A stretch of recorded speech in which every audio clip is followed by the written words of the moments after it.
Sebelum kita masuk ke videonya, ayo subscribe dan nyalakan lonceng notifikasinya. Kita ini semua punya kesepakatan yang sama, yaitu para guru yang sudah mengabdi sekian lama. Mereka itu adalah bukan orang-orang yang sedang mencari kerja. Mereka adalah orang yang sudah bekerja, yang sikap kita harusnya adalah pemerintah yang harus hadir, memberikan apresiasi kepada mereka yang sudah bekerja. Karena itu kita minta supaya kalau perlu tidak pakai yang namanya undang-undang. Nggak pakai yang namanya tes. Nggak pakai yang namanya seleksi. Karena mereka sudah diseleksi dan sudah bekerja bahkan sudah 10-15 tahun. 31 tahun, bahkan sampai 21 tahun dan sebagainya. Itu berarti mereka secara objektif telah mendidik, mencerdaskan anak-anak bangsa Indonesia. Terlepas dari dia di negeri maupun di swasta. Kita pun dulu yang membuat undang-undang tentang Sisdiknas, yang isinya adalah tidak ada dikotomi antara negeri dan swasta. Itu sudah menjadi komitmen kami dan komitmen kita bersama, juga sebenarnya adalah komitmen dari pemerintah juga. Karena sudah menjadi undang-undang kan berarti ditandatangani, disetujui bersama oleh pemerintah dan oleh guru. Oleh kita ke legislatif dari DPR Komisi 10 khususnya. Bapak dan Ibu sekalian yang saya hormati, kemudian muncul gagasan yang macam-macam ternyata karena tabrakan dengan undang-undang. Semua ASN harus lewat seleksi dan harus ujian. Oke, kita nawar lagi, kita diskusi lagi. Oke, kalau seandainya ujiannya adalah formalitas. Jangan sampai misalnya nggak fair kalau ibu-ibu yang sekarang sudah ngajar 15 tahun, kemudian dites bareng sama anak yang baru lulus kemarin. Adil membuat itu? Pasti nggak adil.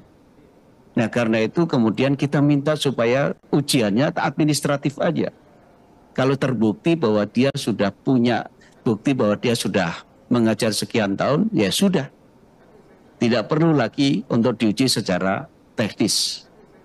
Ternyata tabrakan lagi dengan undang-undang. Oke, kita nawar lagi. Oke, kalau gitu dibuatkan yang namanya bimbel. Dibuatkan yang namanya kisi-kisinya. Untuk para guru-guru yang sudah ngajar sekian puluh tahun. Dibuatkan kisi-kisinya. Tapi ternyata ada masalah-masalah terus lagi. Kemudian muncul P3K. P3K juga ternyata ya mungkin itu solusi yang sifatnya tidak sempurna. Itu akan mengangkat tenaga guru honorer yang ada di negeri. Awal niatnya adalah itu menjadi negeri. Terdengar oleh teman-teman yang dari swasta. Kok hanya honorer yang ngajar di sekolah negeri? Akhirnya dibuka juga untuk yang swasta. Dan kita minta juga dibuka untuk yang swasta. Dibuka, Pak. Tapi setelah dibuka, ternyata kemudian muncul masalah baru lagi. Teman-teman yang di swasta tadi itu diterima karena ada kebijakan afirmatif. Yang mereka punya sertik, dia akan mendapatkan 100% afirmasinya. Sehingga yang dari swasta yang mendapatkan sertik, dia akan diterima semua. Begitu diterima, Pak, muncul masalah baru. Teman-teman dari swasta juga baru sadar kalau ini harus pindah ke sekolah negeri. Kalau dia pindah ke sekolah negeri, maka seperti tadi yang disampaikan Pak Ketua, itu sekolahnya entek, Pak, gurunya itu. Bahkan ada guru kepala sekolahnya pun diterima. Padahal dia juga sedang mendapatkan apa istilahnya sekolah apa itu yang SMK pusat keunggulan. Kalau sampai dia pindah, berarti sekolahnya nggak dapat itu lagi, Pak.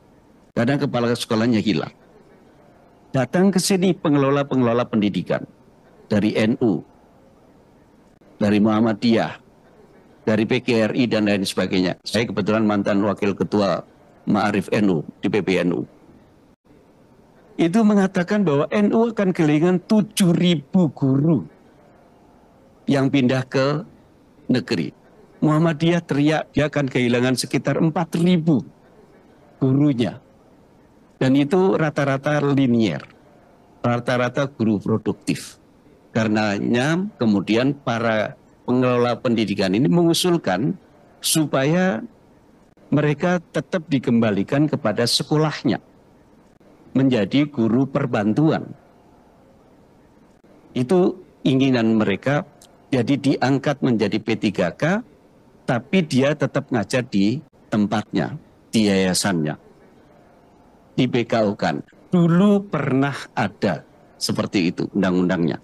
Tapi sekarang tidak ada undang-undangnya seperti itu. Kita pun dari Komisi 10 tetap minta kepada pemerintah untuk mencarikan jalan keluar. Kira-kira dibikinkan undang-undang lagi seperti apa, supaya mereka itu tidak keluar dari yayasannya, dari sekolah-sekolahan swasta tersebut. Kita sudah sampaikan, Pak. Kita setuju dengan cara seperti itu. Ya kalau memang belum ada undang-undangnya, bikin dong undang-undangnya supaya memungkinkan seperti itu. Tapi ternyata juga kaitannya tidak hanya dengan Menteri Pendidikan dan Kebudayaan. Bapak dan Ibu sekalian yang saya hormati, tadi Pak pimpinan sudah menyatakan urusan guru, keguruannya ada di kami, di Komisi 10. Karena itu kita berikan dukungan kepada teman-teman sekalian. Termasuk di dalamnya adalah kenapa kok bisa yang namanya TK nggak dapat formasi. Kenapa tenaga kependidikan, saya kebetulan dari Jawa Tengah 1, dari Semarang, pada datang juga, tapi kemarin juga dari Rembang, dari Blora dan sebagainya ke rumah juga. Itu menyampaikan aspirasi-aspirasi mereka. Jadi masalah. Kenapa? Karena ternyata urusan kami adalah urusan yang di lingkungan kebijakan kependidikannya, keguruannya. Urusan yang namanya kepegawaiannya, kepangkatannya dan sebagainya, itu ada di Menteri Menpan RP. Urusan kebijakan di daerahnya ada di Kementerian Dalam Negeri, urusan duitnya ada di Kementerian Keuangan, yang itu tidak ada di mitra kami. Dan kalau itu ngundang, itu pasti muter-muter dulu. Kecuali Ibu Ketua ini sudah jadi Ketua DPR. Pak, yang mengusulkan slot kuotanya ada dari daerah. Iya. Dari daerah. Nah daerah ini masalah lagi ibu-ibu sekalian. Tadi jelas dari Ibu Kepala Dinas mengatakan di daerah itu jujur aja ada rasa nggak percaya, takut, karena dibilangnya ini adalah dibiayai oleh daerah. Pusat berjanji bahwa memang dibiayai oleh pusat, dititipkan ke daerah. Tapi ternyata lewat DAU. Nah DAU, Pak Ridwan paham betul bahwa DAU itu adalah penerimaan dari pusat. Begitu penerimaan itu maka dirajang oleh Pak Ridwan CS bukan hanya untuk pendidikan. Ini yang menjadi persoalan. Apalagi ditambah 3 tahun kena pandemi, kemudian direfocusing, anggaran yang ada itu dirajang lagi untuk teman-teman di bidang-bidang yang tidak di bidang pendidikan. Ini yang menjadi masalah yang luar biasa. P3K Pak, ada Bupati ngomong sama saya, Mas Mujib, saya hanya mau mengusulkan 30% dari 100% formasi yang diberikan kepada kami. Loh kenapa Mas kok bisa gitu? Ya kami nggak yakin. Kalau nanti tahu-tahu diterima 30%, kami masih mampu ada anggaran untuk bisa nutupi. Tapi kalau 100% kami nggak mampu. Karena dari nggak turun beneran. Earmarking itu adalah hanya catatan saja. DAU-nya tetap angkanya itu juga. Karena angkanya itu juga berarti dia tidak bisa nutup. Ada beberapa daerah, termasuk di daerah saya di Kendal, itu terpaksa harus nyilihi 25 miliar sampai 30 miliar untuk menggaji yang kemarin yang sudah dibilang di SK-kan. Ini yang jadi problem utama. Nah karena itu kita berharap moga-moga pertemuan besok ini kita bisa mengklirkan lagi. Terutama kita dengar pertama adalah formasi untuk TK. Ini memang jujur aja.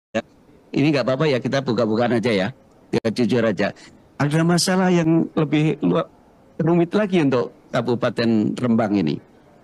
Kan ini P3K kan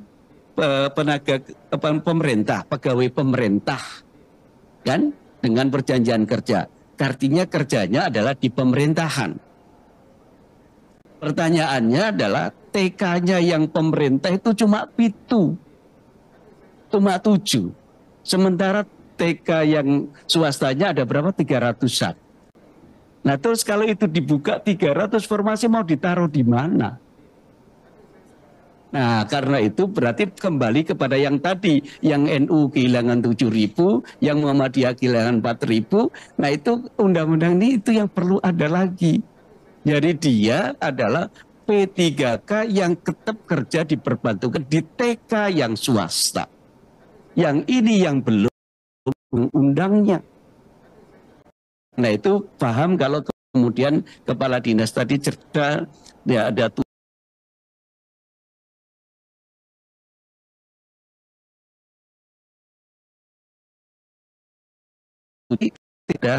tidak akan mencukupi kecuali ada kebijakan baru yaitu menempatkan P3K. Ada itu baru bisa kebuka. Jadi kalau TK-nya cuma itu yang negeri terus kemudian ini terus kemudian juga P3K nanti mau ditaruh di mana? Kalau belum ada kebijakan boleh ditugaskan di itu. Nah itu sebabnya kita nunggu ada yang namanya revisi tentang sistem pendidikan nasional kita.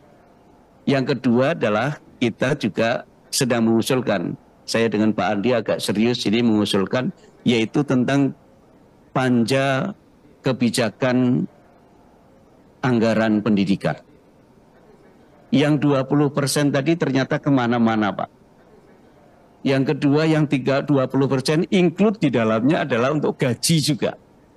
Padahal kita menginginkan gaji dikeluarkan dari situ. Tapi masalahnya adalah negara, kalau gaji dikeluarkan dari sistem pendidikan ini, pengelolaan pendidikan ini, maka anggarannya menjadi 40%. Kalau anggaran 40% negara belum mampu. Kalau 40% berarti 1.200 triliun. Itu yang belum mampu. Nah itu sebabnya kita ingin bagaimana caranya anggaran pendidikan ini, politik anggaran pendidikan kita akan diskusikan. Syukur-syukur pimpinan sepakat kita bikin panja tentang anggaran pendidikan, politik anggaran pendidikan supaya bisa tercapai untuk bisa membantu teman-teman sekalian, termasuk di dalamnya ibu-ibu sekalian, tenaga kependidikan datang ke rumah saya juga, nangis-nangis juga. Pak Muji, pendidikan kan bukannya guru. Kami yang jaga sekolahan ini juga berjuang sudah berpuluh-puluh tahun. Saya sejak dari SMP, sekarang saya sudah sarjana, itu tetap tidak ada formasinya. Nah ini juga kita akan diskusikan dengan pihak pemerintah. Moga-moga ini bisa didengar dengan baik. Tapi Pak Fikri tadi sudah menyampaikan, ada yang tertulis, ada yang live streaming, ini bisa dilihat oleh para kementerian yang terkait dengan pendidikan kita. Tapi yakinlah bahwa kami Komisi 10 berada di belakang jenengan semuanya. Saya kira itu yang ingin saya sampaikan. Terima kasih. Wassalamualaikum warahmatullahi wabarakatuh. Pak Andi mau menyampaikan sesuatu? Sedikit saja Bu. Ya, silakan Pak. Assalamualaikum warahmatullahi wabarakatuh. Ibu pimpinan, Pak Fikri, Bapak-Bapak semuanya, Bapak Ketua DPRD Rembang, segenap tamu yang hadir, terima kasih. Simpati kami yang dalam kepada Bapak-Bapak semuanya, kami sudah mendengar, menyimak, dan terus terang saja rombongan ibu-ibu di sini tadi itu bukan yang pertama. Sejak 3 tahun yang lalu sudah berbondong-bondong di atas sana itu untuk datang mengadukan, dan kami tetap memperjuangkan sebatas segala kemampuan kita dengan kementerian terkait, khususnya Kementerian Pendidikan. Tentu saja Bu Juleha, kita sudah dengarkan tadi, Bu Siti Mulyati Batik, Mbak Eni, dan Bu Endang Sitowati. Terlalu banyak yang sudah banyak disampaikan oleh Pak Dr. Mujib tadi. Tentu saja saya dari Partai Kebangkitan Bangsa ini ada Pak Ilyas ini. Belum kenal dengan Bapak, Pak, dengan saya. Saya pendiri partai loh, Pak. Ya, jadi tentu saja masukan tanggapan dari Ibu pimpinan tadi memang eh, menjadi catatan terbaik kita untuk menyambut kehadiran Bapak Ibu semuanya. Ini Ibu, saya di teman-temannya ibu-ibu ini memperlihatkan foto-foto di sini, di luar di sana ini melakukan sesuatu duduk-duduk baring-baring berpuasa ini ada semua ada di situ Ibu Juwita menyampaikan di sini ini. Ini juga menjadi pokok perhatian. Kalau Pak Mujib tadi dari A, B, C, D, E, F, kami kita lanjutkan lagi, Bu. Yang sudah diangkat saja tidak dapat formasi. Sudah ada formasinya diangkat tapi tidak dapat tempat. Sudah dapat tempat dipindahkan lagi dari Jawa ke Ternate sana. Ya, banyak yang mengundurkan diri, Bu. Yang sudah diangkat yang dapat bislit itu banyak. Ada 4-5 orang yang mengadu ke saya lebih mengundurkan diri saja. Gimana meninggalkan keluarga? Jadi sama saja tidak berhasil apa yang diceritakan sebagaimana itu. Karena tentu saja dukungan baik kami karena sudah disampaikan yang lainnya supaya afirmasi memperkuat supaya impasing dibuka kembali. Bu pimpinan, kita perjuangkan itu di samping yang ada aturan baru, regulasi baru. Impasing itu kita harus perjuangkan di ruangan ini dengan pertemuan-pertemuan dengan kementerian terkait besok. Cuma catatan kami terakhir tadi, pimpinan ini mungkin saya ingin sampaikan waktu kita melakukan kunspik terakhir di Sulawesi Selatan di Unhas, ada kesepakatan Ibu Hetipa untuk membuat panja itu. Mungkin apa sudah disampaikan ke Bapak Ibu semuanya. Kesepakatannya di situ tercatat dengan rektor akan melakukan tentang 20% itu anggaran pendidikan. Dan itu sangat didukung oleh semua rektor-rektor yang hadir di Makassar dan bersedia untuk menjadi supporting, diundang untuk sebagai tenaga ahli kemana larinya 20% undang-undang itu. Dan seperti yang kita lihat tersebar kemana-mana ke kementerian dan lembaga. Bahkan dana pendidikan itu Pak Pimpinan Pak Ketua DPR dapat 20% itu ke Kementerian Desa, Kementerian Agama, kemana-mana itu. Yang 600 itu kemana-mana. Jadi itu bagian yang memang kita harus simak bersama. Saya pikir itu Bapak-Bapak simpati kami kepada ibu-ibu semuanya. Apa yang ada dalam hati nurani ibu tadi menjadi tangisan kami juga di sini. Itu menjadi tangisan kami di sini sejak awal. Semua anggota 53 saya lihat teman-teman pimpinan semuanya tidak pernah berhenti surut untuk berjuang dengan Bapak Ibu semuanya. Saya pikir itu ideologi kami di sini sebagai bagian dari Komisi Peradaban, memperjuangkan itu. Kalau ditupoksi saja kami tidak bisa berbuat, apalagi kami di luar sana. Ya, tidak ada guna-gunanya kami jadi duduk di sini. Saya pikir itu lagi pimpinan yang saya sampaikan dari saya. Wallahumma muwaffiq ila aqwamit thariq. Wassalamualaikum warahmatullahi wabarakatuh. Waalaikumsalam warahmatullahi wabarakatuh. Terima kasih yang sudah subscribe. Bagi yang baru menemukan channel ini, like videonya, klik lonceng, dan hidupkan notifikasinya.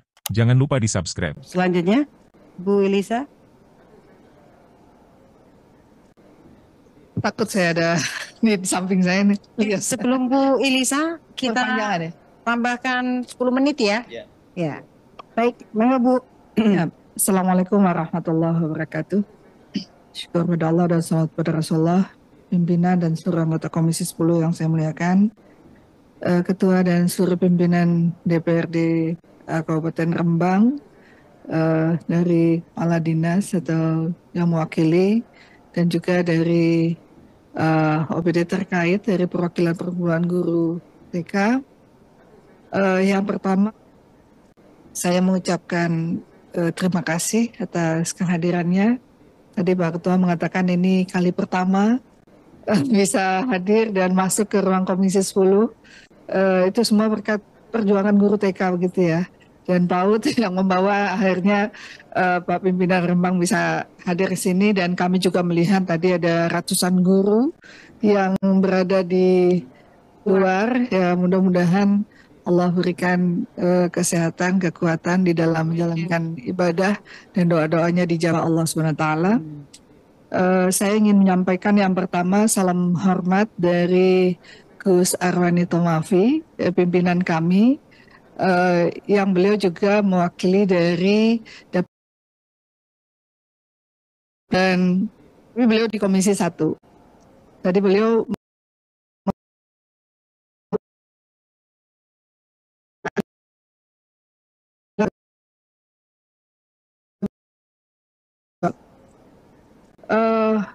dari apa yang telah disampaikan tadi, sebetulnya permasalahan ini seluruh daerah menghadapi persoalan yang sama. Dan beberapa waktu yang lalu kita juga hadir para guru-guru swasta yang juga menyampaikan hal yang sama walaupun jenjangnya berbeda. Dan saya coba komunikasi juga ke Bu Dirjen ya, menyangkut tentang impasing ini. Ternyata sedang dilaksanakan moratorium. Tanya kenapa di moratorium gitu ya. Sementara kita sebetulnya kan yang sudah berjalan harusnya diselesaikan. Harusnya diselesaikan dulu, baru kemudian ada moratorium ini. Nah, kalau udah moratorium, berapa lama di moratorium? Jadi kalau tadi dikatakan jangan disampaikan harus bersabar. As-sabru yu'inu ala kulli amalin. Memang sabar itu membantu semua itu karena memang gak ada jalan keluar lain.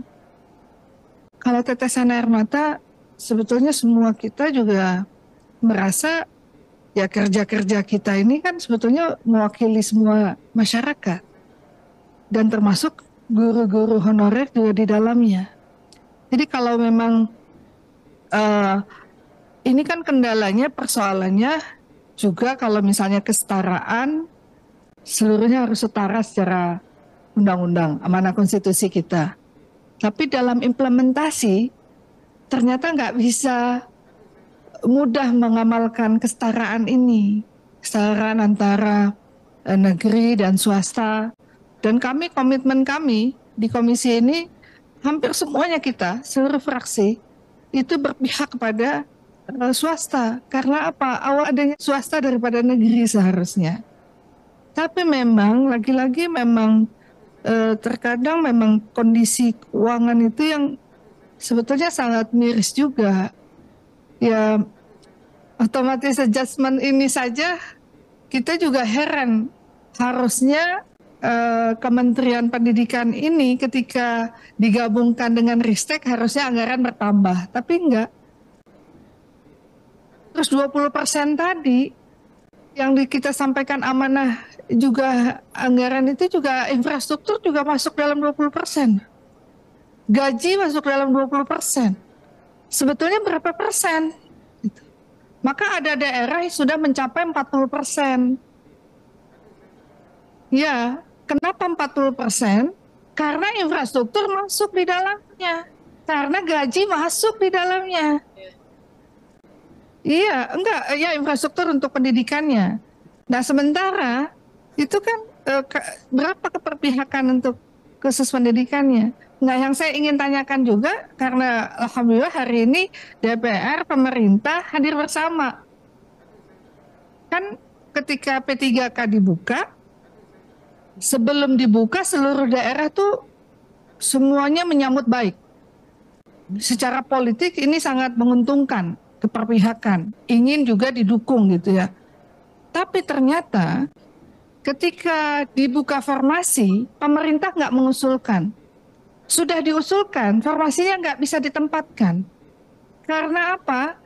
Koordinasi komunikasi yang intens ini yang baik antara pemerintah pusat dan daerah itu nggak connect.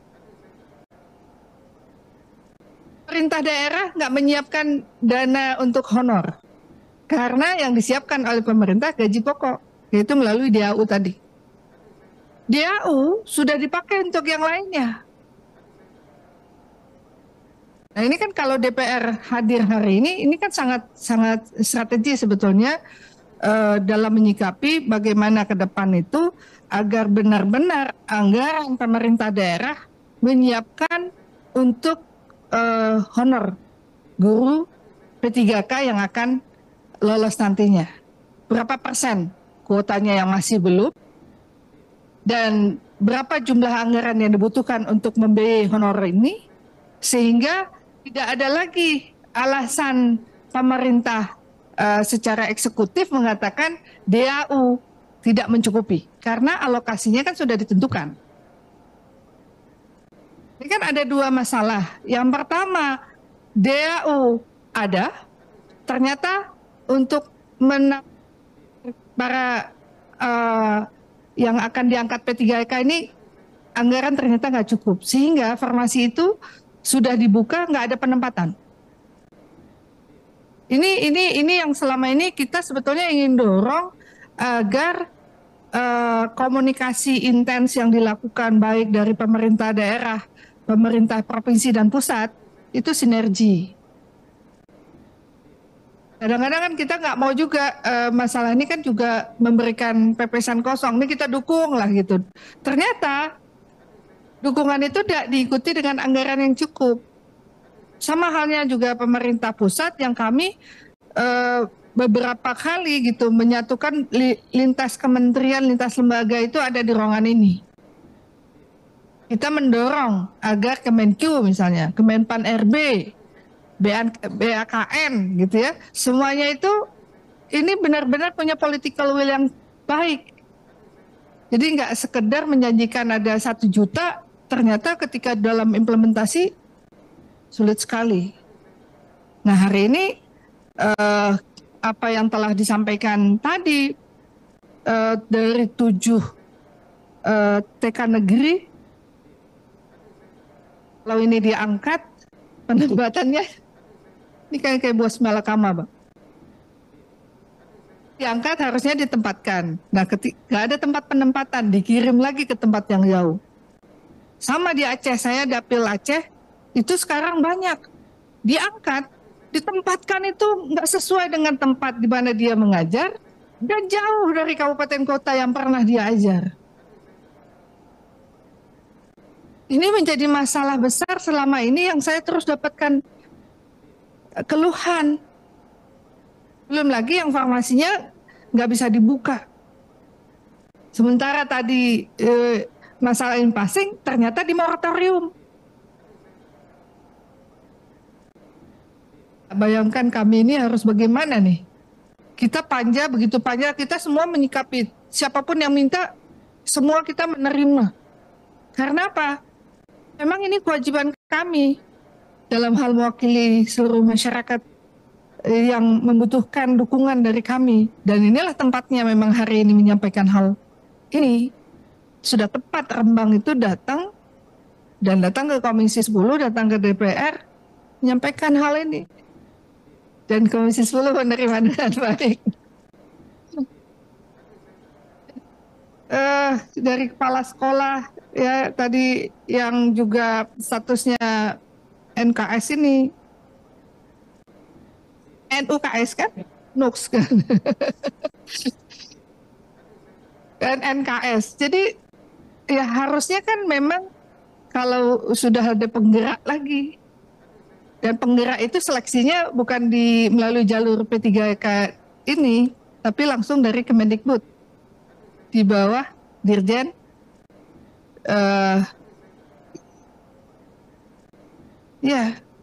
GTK. Jadi memang gimana itu ya Pak Fikri aja udah pernah mengajar pusing. Posisinya ini udah reward dan ribet gitu. Kayak benang kusut, kita mau urai satu-satu nih. Mana caranya? Penerimaan bukan lagi di pintu ini, udah di pintu ini. Posisinya ini harus ini, tapi sekarang diganti dengan penggerak. Yang penggerak ternyata jumlahnya sudah melebihi alasannya. Makanya harus ada panja atau pansus sekalian. Pansus tentang P3K. Kita udah ajukan kalau nggak salah ya Bu. Kita sudah ajukan, tapi sampai hari ini kan belum diterima.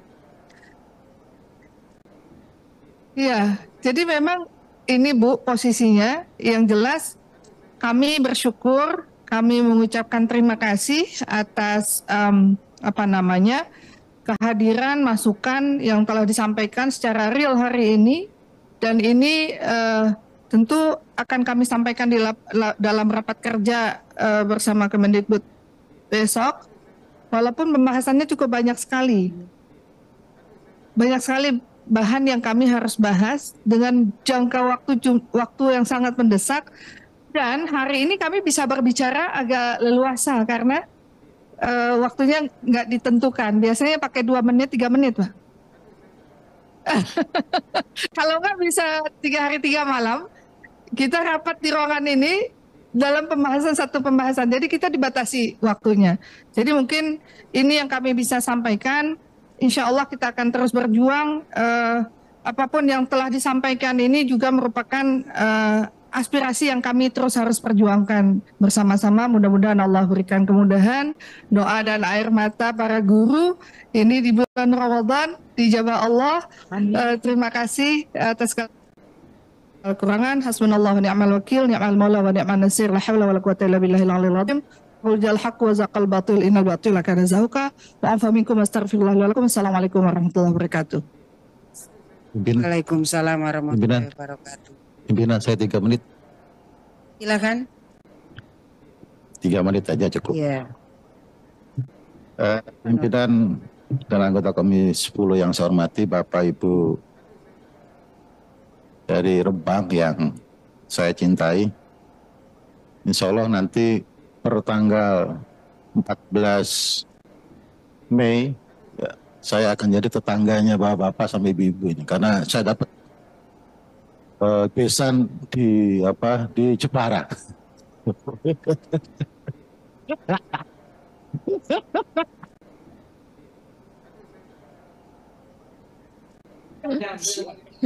Nggih. Terima kasih. Jadi ini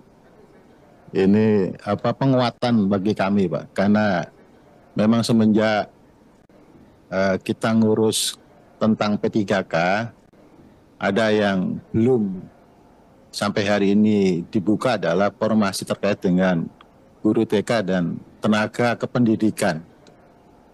Ya, sekarang yang teriak di dapil ini tenaga pendidikan dan guru TK. Kalau yang SD, SMP, SMA atas itu mulai adem. Nah, jadi, dan itu sudah menjadi rekomendasi Panja di Komisi 10. Dan biasanya rekomendasi itu akan ditindaklanjuti oleh kementerian. Ini salah satu bukti adalah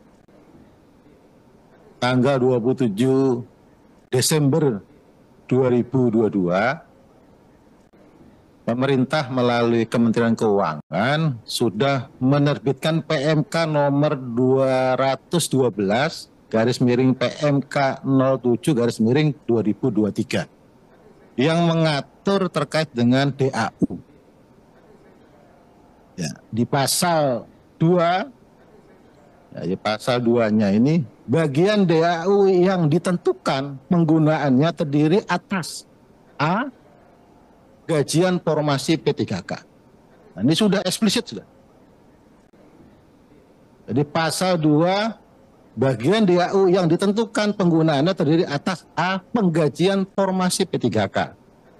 Terus pasal 3 ayat 1, bagian DAU yang ditentukan penggunaannya untuk penggajian formasi P3K sebagaimana dimaksud dalam pasal 2 huruf A ditentukan berdasarkan jumlah formasi P3K, B, gaji pokok dan tunjangan yang lekat, dan C, jumlah bulan pembayaran gaji P3K.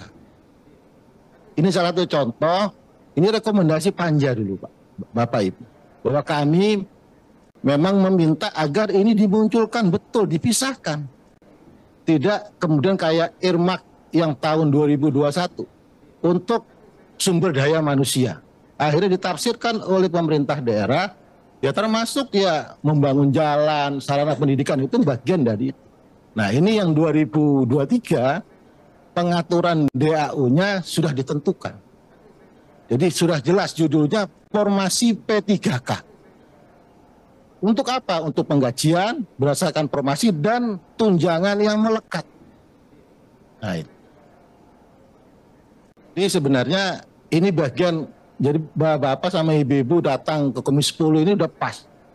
Ya. Ini menjadi bagian dari rekomendasi yang akan kami bawa ke rapat-rapat dengan mitra kerja. Nah, jadi memang kalau perbal Pak, Bapak Ibu, perlu kami sampaikan, ini seluruh teman-teman di Komisi 10 selalu menyampaikan tentang tenaga kependidikan dan guru TK. Jawaban dari pihak kementerian, kita selesaikan dulu yang sekarang, yang guru-guru SD, SMP, SMA, SMK ini, baru setelah itu yang TK dan tenaga pendidikan. Nah, itu kalimat verbalnya. Nah, karena itu memang kami sampai rapat terakhir kemarin kalau nggak salah dengan eselon 1 kurang lebih 5 hari yang lalu, ya, kami sudah sampaikan juga. Nah, jadi insya Allah apa yang Bapak Ibu sampaikan ini akan kami perjuangkan dan mudah-mudahan ini bisa memenuhi aspirasi yang panjenengan sampaikan. Nah, jadi itu. Jadi ini ada beritanya. Cuma Bu Ketua, ini pemerintah ini memang selalu nggodain kita. Keputusan di akhir tahun ketika DPRD sama pemerintah udah ketok palu mengenai penggunaan gitu loh. Dulu Irmak juga begitu. Irmak kalau nggak salah akhir November 2021 ketika DPRD dan pemerintah terlalu ini sama aja ngoda-ngodain kita ini. November ini tanggal 27 Desember 2022 suratnya. Nah ini, sehingga saya nggak tahu nanti kita harus tanya kemudian apakah kemudian ini bisa dieksekusi di tahun 2023 kan gitu. Nah, tentu nanti mungkin ada mekanisme sendiri, tapi ini kemajuan Pak Ketua, ini kemajuan dari tidak ada address menjadi ada address. Artinya nanti ketika nanti bisa perjuangan kita memperjuangkan ya mudah-mudahan jadi artinya kalau nanti perjuangan kita bersama terkait dengan guru TK dan tenaga kependidikan, cantolan menyangkut anggarannya sudah tersedia sebenarnya, sudah fokus, sudah ada identitasnya. Karena selama setahun ke depan ke belakang kemarin bupati, gubernur, wali kota se-Indonesia menyatakan kami tidak diberi uang Pak. Semuanya begitu memang. Karena addressnya tidak jelas. Nah kalau addressnya sudah jelas berdasarkan PMK 212 ini, nah, tentu ini menjadi pintu masuk terutama bagi legislator yang ada di daerah untuk menggunakan PMK ini sebagai bagian dari penganggaran untuk pembayaran gaji dan tunjangan yang melekat terhadap guru-guru P3K. Saya pikir itu pimpinan sebagai tambahan penegasan dari yang disampaikan oleh Bu Ketua bahwa memang separuh dari rekomendasi panja yang dilakukan di Komisi 10 sudah dilaksanakan, tinggal bagaimana kita awasi bersama agar yang belum ini bisa kita tuntut itu bisa direalisasikan oleh pihak eksekutif. Terima kasih. Assalamualaikum warahmatullahi wabarakatuh.